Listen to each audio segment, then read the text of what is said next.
This is James Boyum in Longview with Longview Sanitation Manager Kim Wallace. And I understand something's going before City Council this week, but it's a renewal of a contract, right? Yes. And it has something to do with cleanup for disaster services, is that right? Yes, that's correct. Okay.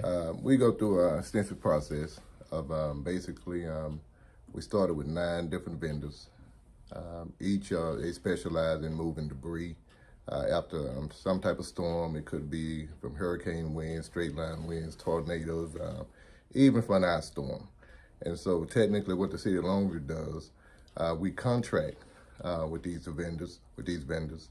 Actually at the end we had 2. We had DRC, which won the primary proposal, and we had CTC, debris removal company, as a secondary. So just in case something happened to the first and they can't make it, we always have a secondary. And they work in conjunction with Widow Bryant. It's what they do to make sure everything is taken care of in the city of Longview. Okay.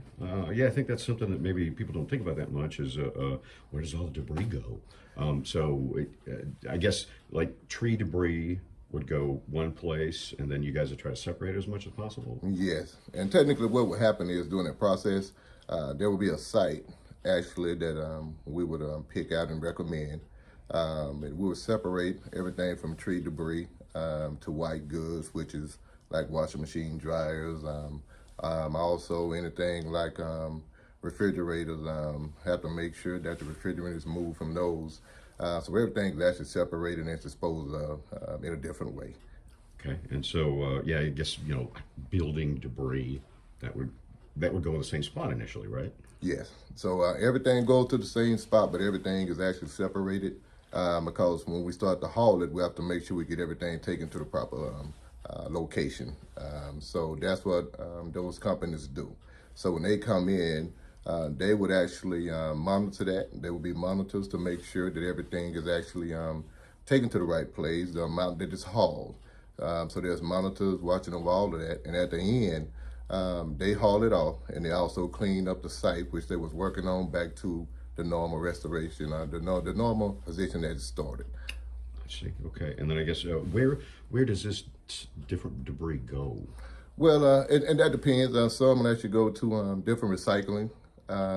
Far as debris, far as like most of the trees and shrubs, that goes to the compost. So any type of junk or any type of trash, it goes to Pine Hill landfill.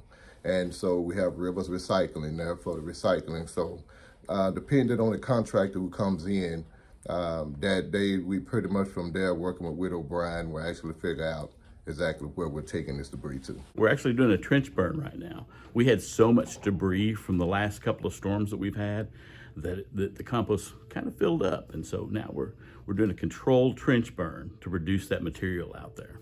Okay, and it's people may be wondering where all the smoke's coming from or whatever, and because it accidentally caught on fire a couple of years ago. Yeah. Mm-hmm.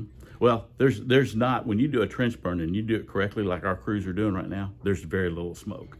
And so we have not received a single call about smoke in the area because there's just not that much smoke. Oh, okay. All right. So this is how often do you do something like this? This is unusual. This is the first trench burn we've done at the compost site. And that's only because of the amount of materials we had. And it's just storms? Trees keep falling down? It was storms, yeah. Piney Woods, East Texas, we end up with some trees down when we have big storms. Right. So it's got business as usual. It's still open. It's still open, operating just as it normally would. We've just got one section there that we're conducting the burn in. I think a lot of people think that, the city just comes out and picks all that up. But you guys are going to be busy with other things, probably. Yes, sir, correct. And that's the beautiful thing about having these contractors come in. They give us the liberty to continue to clean up at the same time.